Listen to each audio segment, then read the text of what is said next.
Welcome to the channel. This video is an overview of a map that I recently published to the Workers and Resources Soviet Republic workshop. The map is called Unification 1960 Start, and this video will consist of three parts. The first part will be a general introduction, giving you a bit of background why I created the map. Also, there's a little bit of story with this map as well, which I want to talk about because I think it sets the theme for any potential gameplay. And the middle section will be an overview of the map itself. Just going to go through some of the key features.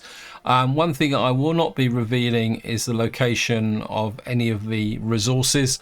The reason for that is, well, I've turned off research, so I can't show them on the map itself. Also, it's been over a month since I actually stopped work on this map because I've been waiting to finish my current campaign series. And to be honest, I can't remember where all the resources are anyway, so which is going to be useful when I actually start my own game on this map. And the final section will be a possible little bit of a spoiler, but I want to explain a couple of the more unusual features on the map and demonstrate how they actually work. So that out of the way, let's just get into the introduction. This map originally started out as a 1900 start that I was putting together for when the game went into full release, because I was expecting the game to go into full release in the first 3 months of this year. And then a couple of things happened that made me revise the map. The first thing is that somebody posted a comment saying that I always use loads and loads of mods and I should play the vanilla game. So I started thinking about maybe playing the vanilla game, which is what I will be doing. And of course, that brings me back up to the 1960 start, which is what this map was done. So then I started reworking it. Then somebody else also posted a comment about whether there ever be warfare and conquest in this game. And I probably quite rightly said that there won't be that concept, even though there might be a military aspect introduced to the game. But I can never see a conquest. And what that made me do is start thinking about a possible capture the flag scenario. So what I did in the end was I thought, well, you can't have military conquest, but maybe you could have economic conquest in a theoretical sense. So what that did is I kind of drew on my experience of bringing in borders to break things off to get buildings in the center. And that was originally why this spur of borderline came in here, because I was going to build a town right on the edge here for the 1900 start. And what happened is I extended the border right across the water here. And then I created the border up into this area here. You can see we've got a little border fence here. And I created this crossing point here, which I'll talk a little bit more in the next section. And I effectively divided the map up into two sections.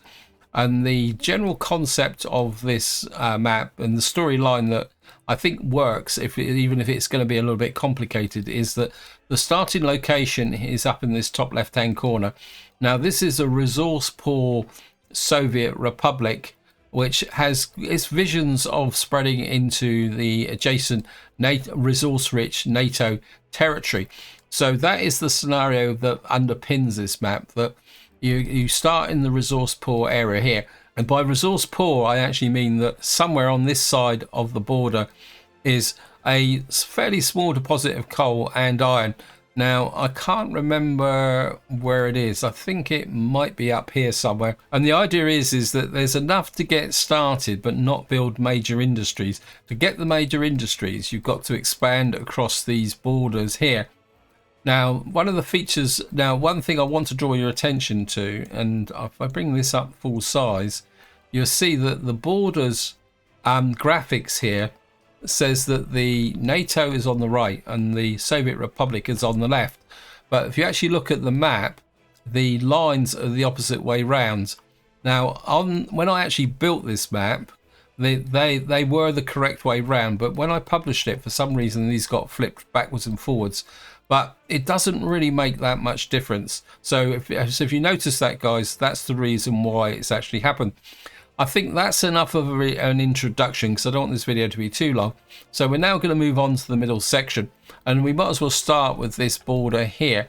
As I've already mentioned, this border kind of cuts the map in half, and there are a number of crossing points We got one here, which is a NATO crossing point, and what you'll see is that the road on from the NATO side actually comes across the border. And the reason I've done this is so that I've only got the one NATO post here, and what you can do there is buy NATO vehicles from here, but at the same time you can also buy them from this side.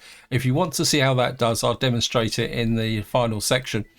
Now, of course, you can't build roads across a border post. The game will tell you it's outside the map.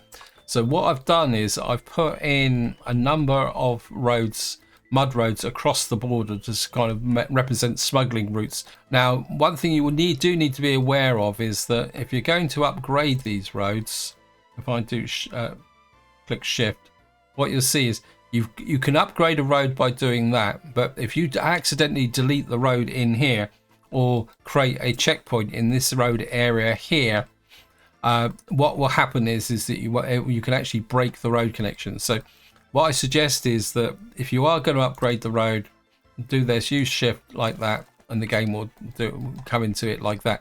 In fact, I'll just do a quick auto purchase just to show you. You'll see the game will quite happily build the road across that way there, and trucks will move across the border like that. As further down here, I've put in another couple of mud roads if I can find them. I think there's one here and one here as well, which will allow vehicles to sneak across the border kind of illegally. And the idea behind these two roads is that it will allow the players to cross these, but of course these are single track roads, so you're going to very soon run into capacity problems. And the kind of main kind of structure, if you look at the map itself, is this big central lake. And the reason the lake is here, and it's probably one of the main focuses of the map, is that the idea is that because shipping can move between two ports and also aircraft, the idea is to give a bit of incentive to use ships for internal carrying of goods, and of course more importantly aircraft. And then if I follow the border up here, this is the legal side of the expansion, so you can see there's no kind of dodgy roads crossing here, and the fence comes all the way up to here. And what we've got here is an area called Checkpoint Charlie. Now it's been built up quite considerably, and I've put a couple of these are actually tourist towers, but I put them in because they do kind of look a little bit like watchtowers, so I kind of put these around here.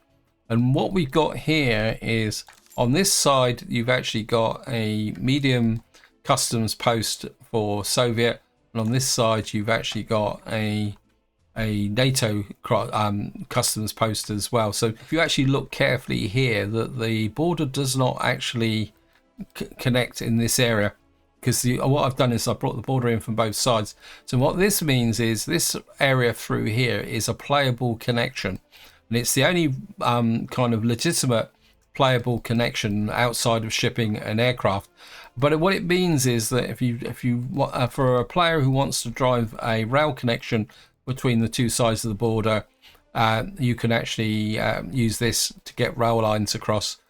And it also means that if you decide to build a town here and you want to get access to NATO vehicles, the NATO vehicles can come out and connect to there. So, and what I've done is I've created these kind of kill zone areas here, which is the way that the Iron Curtain used to look like back in the days when it actually existed.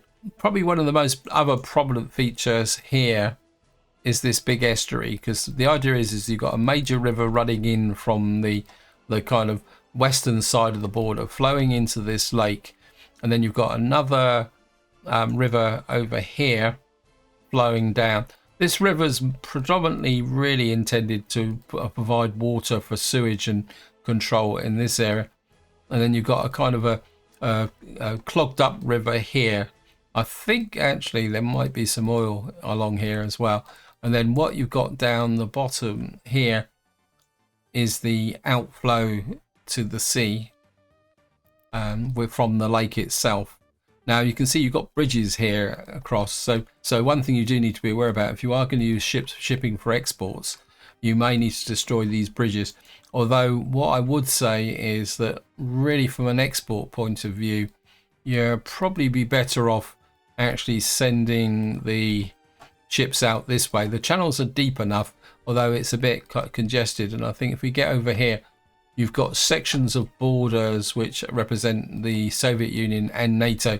So you can get both types of shipping out through this area here. So that's another kind of element of the game. The rest of the map is fairly standard down here, where you've got some plateaus. I was kind of experimented with plateaus. If I turn on here, you'll see that you've got these raised plateaus, because I thought it'd be quite fun. In fact, originally though, I was going to create a Mesa map with kind of these flat encircled areas here. As someone, for any of you who want to maybe do a little bit of a capture the flag kind of scenario, I've put a cathedral down here as the flag capture.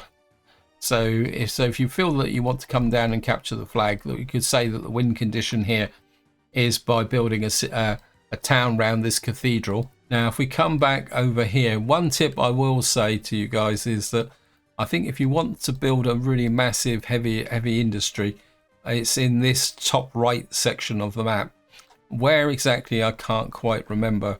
But and I think the other hint I would give you about resources, I think uranium and bauxite is on both sides of these borders. But what I will say is that especially I think it's the bauxite, you will need to look very carefully to see where the deposits are, because the deposits are roughly the same size. I can't show it to you anyway. The deposits are roughly the same size as the mine. So before you actually say there's no bauxite on the map, I can guarantee all the resources are on the map. But the thing, and there's also a bit of a clue here for a quarry, and it's just a little bit of kind of added flavour to the map. I kind of built this major quarry in here as well, just because sometimes I just get a bit carried away. But again, you can see the Mesa effect here, so that the road kind of comes up from one side. There are mud roads on the map. These are what's left over from the 1900s start, because I was going to experiment with a populated map. Now there is up in this corner a large NATO connection as well. So for anyone who wants to export to NATO by rail, there's an opportunity here. There's another one down in the bottom here as well. And these are the only two NATO connections that are actually on the border. Now, as I've already kind of alluded to, we've got these here with Checkpoint Charlie. Now, it's possible because they've got the actual Soviet connection here, you can actually start by building a town in this area, and this is what I would call the hard start, because there is no power connection. In fact, the only power connection that's available on the map is over here. Now this is the connection that I put in for the 1960 start. I put a full-sized customs shed in just because, well, I thought it'd be fun just to have a full-size customs shed, and of course that means you've got the rail connection there. And this is the only power connection that's available, and it's been put in simply because if you're going to start in 1960 like I'm planning, and if you're going to play virtually vanilla, you do need an external power supply, because the coal-fired power station, where is it? Oops, I haven't got power enabled. Let me just see if I can switch the game settings. It's energy management enable. Just do that very quickly. So we come in here, we've now got a power station, but you see this coal-fired power station would be a very big investment. Now, if you're starting with plenty of money, this is possible. If you are playing in realistic mode, let me just see. You can see here it cost 178,000 just to build this in with cash, and of course, to bring the workers in and the resources to build this manually. Oops, demolished it. It doesn't make any difference. We didn't build it. So that's the reason why this has got an external power connection to it. And I think that's also so that if anyone's a relatively new player who wants to play on the map, has an opportunity as well. And as I already mentioned, we got the NATO customs shed here. This is a small one. It's primarily here just to kind of for the storyline, with having a crossing here in the remote delta where your smugglers will get across, but also to provide an option for players who want to possibly use NATO vehicles fairly early on in the game. I think that covers most of the main features. As I say, I wouldn't call it a particularly difficult map from a terrain perspective. The main focus is this challenge here where you're going to have to get across this border. So I think that is enough of an overview. So what I'm going to do now is actually give you a little bit of a demonstration of how these border crossings work. So we'll start here. I'm just going to drop a road depot in there. Just build that automatically. And what we'll do is we'll put a, where is it? Put a warehouse here. I mean, I've got piles of money, so it doesn't really. And if I put a warehouse over here, whoops, it needs flat terrain. So we'll just put this here. Like, whoops. Just build that. Then if I put a truck in here, let me just see, what should we buy? I think we'll just buy a covered hole. Well, we've got to buy a covered hole because we bought a warehouse. Now if I put on a auto purchase of crops here, and then if I just set this truck up here, and we'll tell it to pick up crops there and take it across to there, unload, and we just click here, what you will see is the truck will go into here, pick up some crops, and then if we follow the truck across the bridge, I mean obviously later on you may need to rebuild this bridge because it's a kind of, well, it's a load of rubbish to be honest. It's only got a top speed of 30 kilometers an hour. And what you'll see is that the truck cannot go through that customs shed. It has to go around the road connection like this, cross the border, go in this way, like that. And he will drop off that, and he will just quite happily keep going backwards and forwards that way. Now obviously you can buy a truck here, so we could come in here, oops, no, and we buy just buy one of these for the fun of it. You can buy a truck from the border because this of course is a, and we can send you to there. Now just to demonstrate the other position, in fact might be able to, no, because if we buy a truck here, what I want to do is we'll just put another depot over here. So we'll put a depot there. Actually, no, yeah. And what we'll do is buy another covered hole. What I will say is that if you buy a truck from here, and in fact I'm just going to demonstrate it. If I buy a truck here and tell them go here, you can get unpredictable results. Oh, it's decided to come this way. And when I was playtesting, I did once buy a truck over here, and it went all the way up round there and came to there. But again, if I just to show you, if we pick up crops there and go to there, and again we'll just click that, what you will see is if the truck will go into there, and it may seem a bit of an oddity, but what will happen is this truck will quite happily cross the border to go into this point here. So trucks will take the shortest distance between to the building, and they will come out this, and you can see what happens is the truck goes that way, turns around and goes out the back of the customs shed. Now, so bear in mind that if you are working on this side and this side of the border, from the point of view of the customs shed, the the bays being serviced are restricted. So that's how you can get this area to work. Now, just as a quick demo over here, these border crossings here work exactly the same way. If I extend you out like that, again, we're just put in a road vehicle depot like that, and again, we just put a warehouse in. Where is it? That's the warehouse.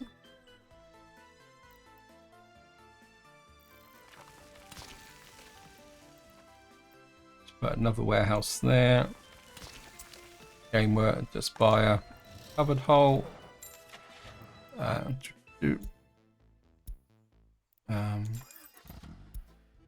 Game work. Just do a quick auto purchase. Do crops again. Just right at the top, and you get exactly the same effect as well. If you pick up crops from here, and you can go across the border like that, and just going to show it to you. So you can get a truck crossing the border here in exactly the same way as we did up there. Now, the other thing I want to show you is pylons. You can't do it with medium voltage. If I try and do this, it will say outside map borders. But if you can find a narrow enough zone, you can cross the border with power pylons. But it's exactly the same as similar to, and now it's very similar to crossing water. The towers have to be, where is it? I've gone, where I've lost it. The towers have to be inside the map, but the cables above the top go that way. Just suddenly occurred to me whether we could actually do it with cable cars, but I've never tried that, guys. So if you want to give it a go, feel free. And I think just to wind the video up, we're going to come up and show you this area, because there's one thing that you've got to be a little bit careful of, and that is that again, I just put a road vehicle depot in, and again we'll just put the obligatory two warehouses in.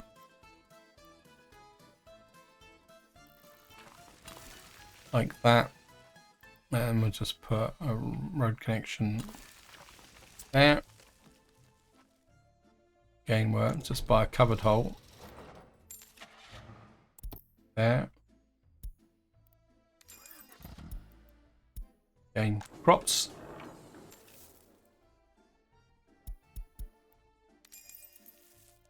Now, if you watch this one, if we set a route up here to there, unload.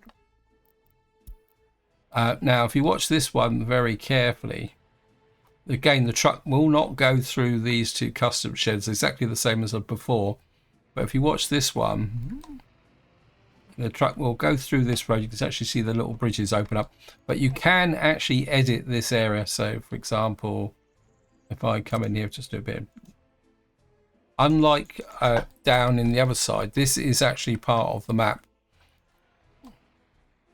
Now, one thing I will definitely strongly recommend is that if you set a route up, do not, and I want to emphasize this because I've done it with playtesting, do not have a route or a distribution office that actually has both of these custom sheds inside the route or the distribution office. Because what will happen is that a truck will go into this custom shed, and then if it decides to go to this one, it will go up this road here. And this also applies to trains as well, by the way. But the truck will not go out that way.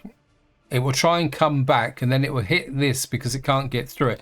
And what you will effectively end up with is a truck stuck between the two custom sheds. And if you're playing on realistic mode, you won't be able to remove the truck, so the truck will be stuck there for the entire game. So that's something that you do need to be aware of. And it is down to the fact that if you've got a distribution office, say for example, I don't know if we got distribution offices. I have to put a free one down. Where is it? You can do this. like that, and say it's picking up from, you load there, unload there, and then if you put in a covered hole in here, you could say, right, unload here, load there, and send everything to the border. And what can happen is it won't happen immediately, but it could happen immediately, but sometimes it may take a little while. When I did a test play, the distribution office worked quite well for a certain period of time, and then it decided that it wouldn't do it. In fact, what tends to happen is that maybe if we buy a couple more, see if I can cause a bit more chaos. Maybe we'll put clothes in there. It probably won't oblige me. Must admit, I'm not 100% sure what the circumstances are. I can't get it to do it. Anyway, apologies for that, guys, but definitely do not mix these two custom sheds together on the same route or in the same distribution office, because it will work quite normally and then eventually it will bomb. So this is the and I say this area here is an open part of the map, so you can change it if you wanted to. You could add additional rail lines through here, no problem. The game will quite happily build them. So this is the one part where you can actually get across that point of view. And of course with shipping, ships will quite happily cross this border. I've played games where I've been using this there, and of course aircraft as well. So I think this is where I'm going to leave it. Hope you enjoyed the video. Hope you found it interesting. Any questions, feel free to chuck it in the comments and I'll try and answer them. But until next time, whatever you do, enjoy your gaming.